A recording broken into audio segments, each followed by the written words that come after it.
At 15:30 on 30 April 1945, a single gunshot echoed through approximately 1.5 meters of reinforced concrete beneath the garden of the Reich Chancellery in Berlin.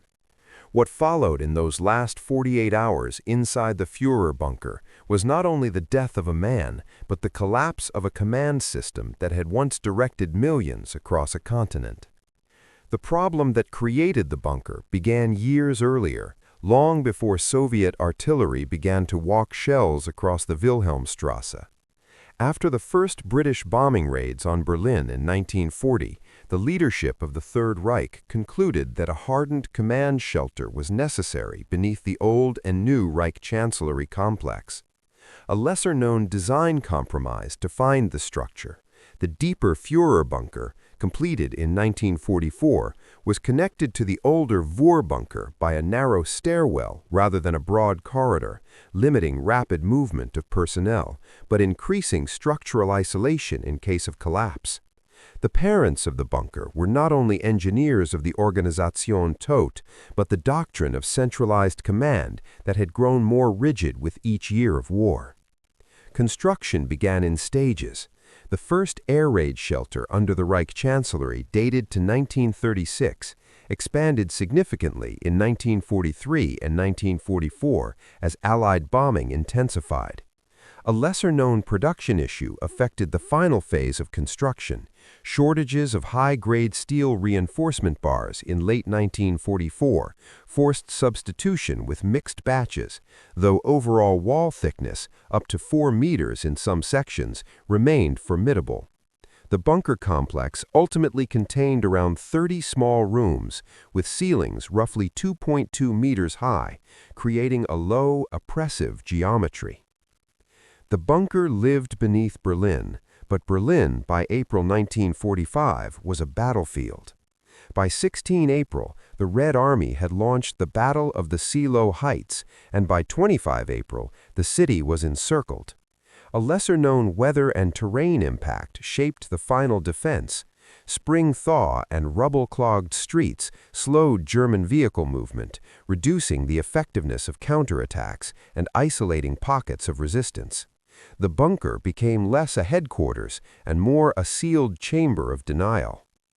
In childhood, the bunker had been intended as a temporary refuge during air raids. Hitler first used it during bombing alerts, descending briefly before re-emerging. A lesser-known crew training detail involved the staff of the Reich Chancellery rehearsing blackout procedures and sealed door protocols during 1943, including timed drills for closing gas-tight steel doors within seconds of alarm. These routines assumed short stays. They did not anticipate permanent residence. By January 1945, Hitler moved into the bunker complex for extended periods. The Red Army was advancing from the east. Allied forces from the west had crossed the Rhine. A lesser-known psychological effect recorded by witnesses such as Traudl Junge was the increasing isolation of Hitler from frontline realities, reinforced by filtered situation reports and maps that showed divisions existing more on paper than in the field. Small changes in routine mattered more than grand speeches. The relocation of map conferences from above-ground offices to the cramped situation room marked a shift from performance to confinement. Growth of the system around the bunker mirrored the growth of the regime's command apparatus. The Oberkommando der Wehrmacht, the SS leadership, and party officials had long been accustomed to centralized directives. A lesser-known command doctrine shift occurred in late 1944 with the creation of so-called fortress cities, including Berlin, ordered to hold at all costs. This reduced flexibility of local commanders and funneled authority back to the bunker. Teleprinter lines and telephone cables connected the underground rooms to field headquarters that were themselves retreating westward. By April 1945, those lines were failing.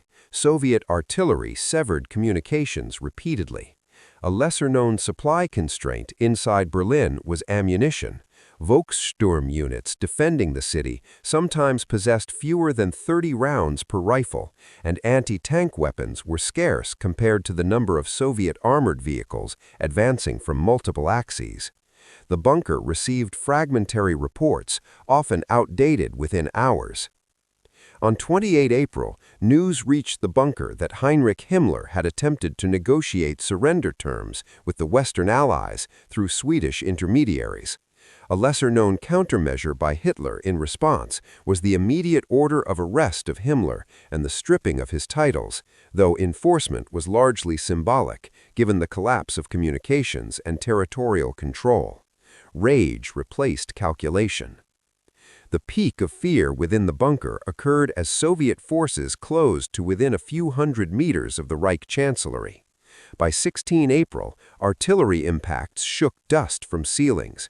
A lesser-known test result of the bunker's engineering resilience was observed in post-war inspections. Despite sustained bombardment, the reinforced concrete shell remained largely intact, confirming the effectiveness of its thickness and layered construction against conventional artillery. Yet engineering strength could not compensate for strategic defeat. In the early hours of 28 April 1945, Hitler dictated his political testament and private will. Witnesses included Joseph Goebbels and Martin Bormann. A lesser-known production detail of this document was the use of multiple typists to create several copies simultaneously, an attempt at redundancy in case of destruction, reflecting habitual distrust of a single record. The testament blamed generals, Jews, and perceived traitors. It did not acknowledge military miscalculation. That same day, Hitler married Eva Braun in a brief civil ceremony conducted by a Berlin official summoned through collapsing lines. The ceremony lasted minutes. A lesser-known psychological effect noted by bunker survivors was the surreal normality of champagne served afterward, a ritual of domestic celebration juxtaposed with artillery detonations overhead, intensifying cognitive dissonance among staff. Outside, Soviet troops were within blocks. The defining scenario of those last 48 hours was not a battlefield maneuver, but a decision of self-destruction. Hitler had long declared he would not be captured alive. A lesser-known crew training detail in this context involves the testing of cyanide capsules on his dog Blondie on 29 April. According to accounts, the efficacy was confirmed, a grim demonstration of distrust in supplied poison. Even in collapse, procedure was observed. At approximately 3:30 p.m. on April 30, 1945, Hitler and Eva Braun withdrew to his private study. Witnesses later reported a gunshot. A lesser-known medical detail from Soviet forensic examination, conducted after discovery of remains, described fragments of a glass ampule consistent with cyanide in Braun's mouth, and evidence of a gunshot wound to Hitler's head, though estimates vary regarding precise positioning due to partial burning of remains. The bodies were carried up the stairs to the Reich Chancellery garden. There, in a shell crater, aides poured petrol, approximately 200 to 200 liters according to some accounts, over the bodies and set them alight. A lesser-known supply constraint, even in this act, was the scarcity of fuel. Petrol had to be gathered from limited reserves within the Chancellery compound, as city supplies had largely collapsed. Soviet shells continued to fall as flames rose. The cost of these 48 hours was measured beyond the bunker. The Battle of Berlin resulted in an estimated 80,000 Soviet dead and perhaps 125,000 wounded, while German military and civilian deaths likely exceeded 100,000. Estimates vary among historians. A lesser-known weather impact during the battle was the relative dryness of late April, which facilitated movement of Soviet armor across open ground east of the city, compared to the mud seasons that had earlier slowed offensives. Inside the bunker, cost took psychological form. Joseph Goebbels and his wife Magda remained with their 6 children. On May 1st, the children were killed. Accounts indicate cyanide administration, possibly preceded by sedation. A lesser-known medical and psychological detail concerns Magda Goebbels's reported insistence that her children not live in a world without Nazi socialism, reflecting ideological indoctrination taken to lethal conclusion. The regime's doctrine consumed its own offspring. Command did not transfer smoothly. In his testament, Hitler named Grand Admiral Dönitz as Reich president. A lesser-known command doctrine shift occurred immediately afterward. Dönitz, operating from Flensburg near the Danish border, focused on negotiating surrender to Western allies while continuing resistance in the east to allow refugee movement, illustrating a pragmatic departure from Hitler's total war absolutism. The bunker was now irrelevant. On 2 May 1945, Berlin surrendered to Soviet forces. General Helmut Weidling, commander of the Berlin defense area, negotiated capitulation.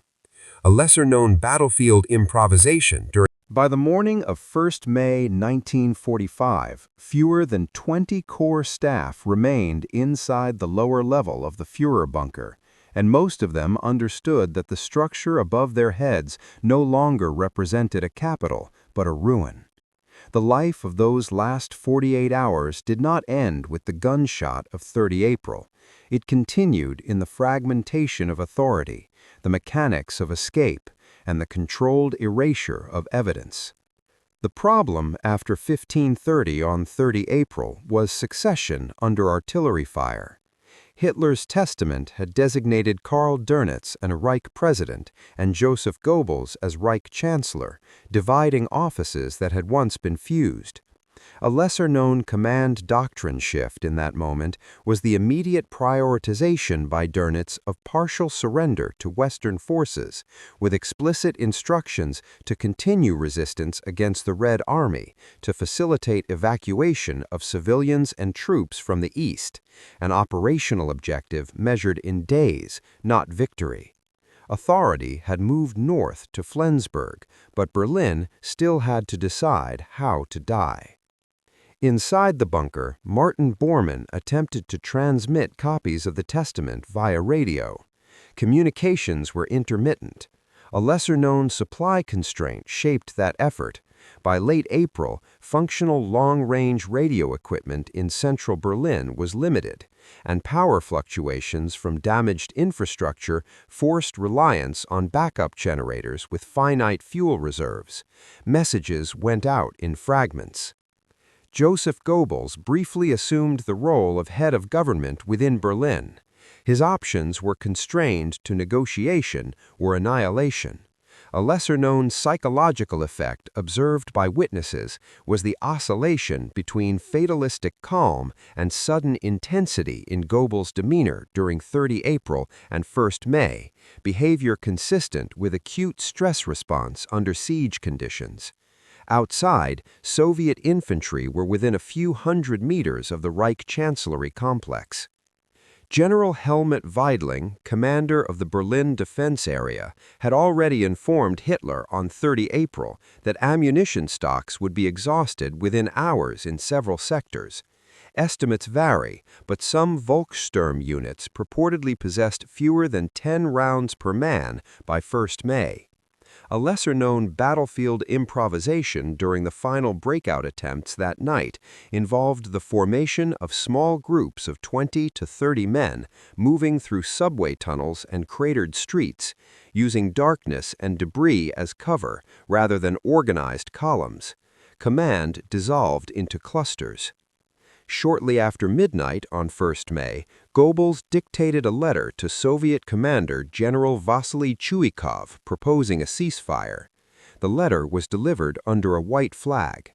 A lesser-known countermeasure by Soviet forces in response was the insistence on unconditional surrender in line with Allied agreements, rejecting any localized political negotiation. This reflected adherence to high-level diplomatic doctrine established at conferences such as Yalta. Berlin would not negotiate terms, it would capitulate. During the early hours of 1 May, several bunker occupants prepared for escape.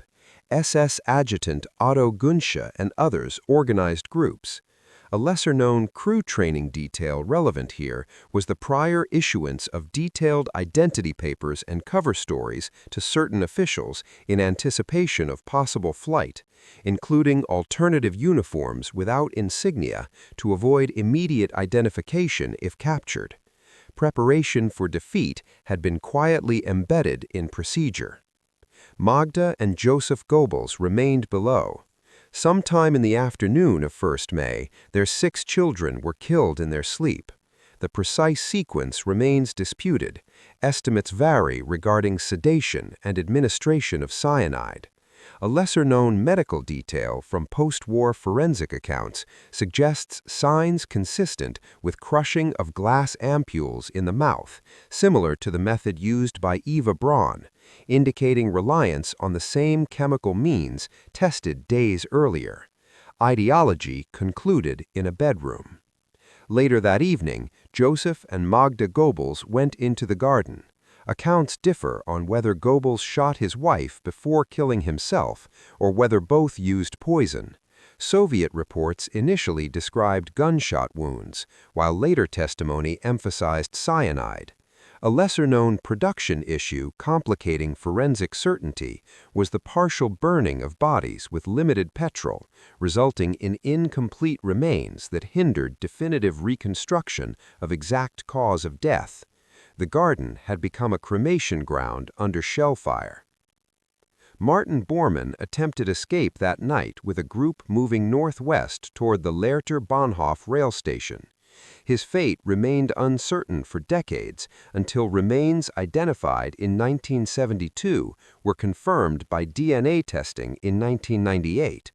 A lesser-known test result in that identification process involved comparison of dental records and mitochondrial DNA with living relatives, illustrating the evolution of forensic science long after the war. The biography of those 48 hours extended into laboratories half a century later. By dawn on 2 May 1945, General Weidling concluded that further resistance was pointless. At approximately 600 hours, he sought contact with Soviet forces.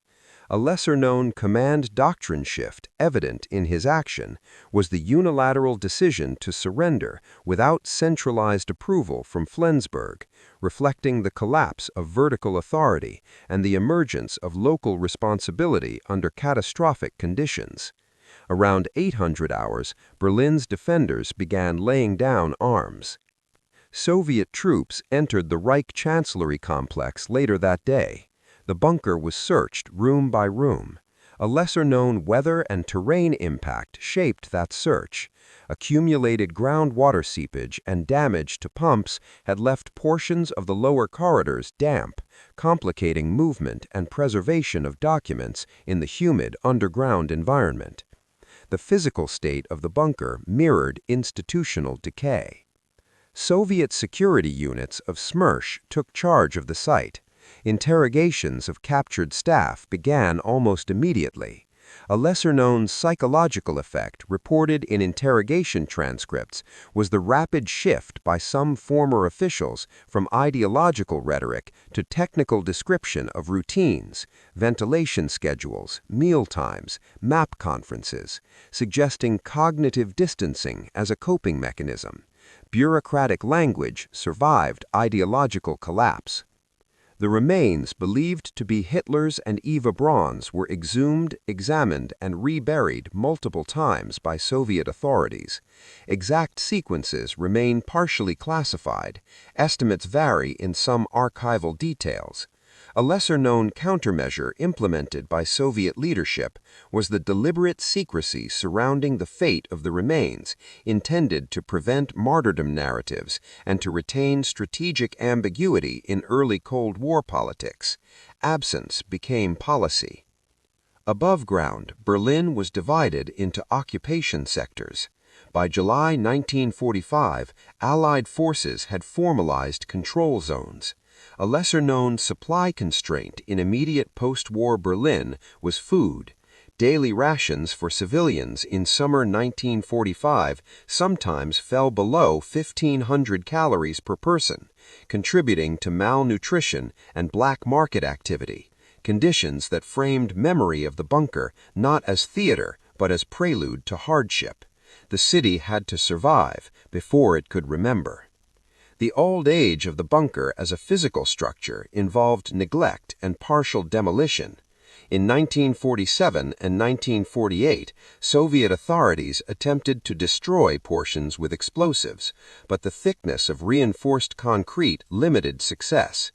A lesser-known design compromise revealed during demolition was the depth of the lower bunker, approximately 8.5 meters below ground level, which made complete removal costly and technically challenging in a devastated city with limited heavy equipment. Ruin resisted erasure. During the Cold War, the site remained largely unmarked. In the 1980s, apartment blocks were constructed nearby in East Berlin. A lesser-known command doctrine shift in urban planning of the German Democratic Republic involved avoidance of monumentalization of Nazi sites, reflecting state policy of anti-fascist narrative rather than memorialization of specific locations. Silence was an architectural choice. After German reunification in 1990, historians and city planners debated how to handle the location. In 2006, a small information board was installed to provide factual context.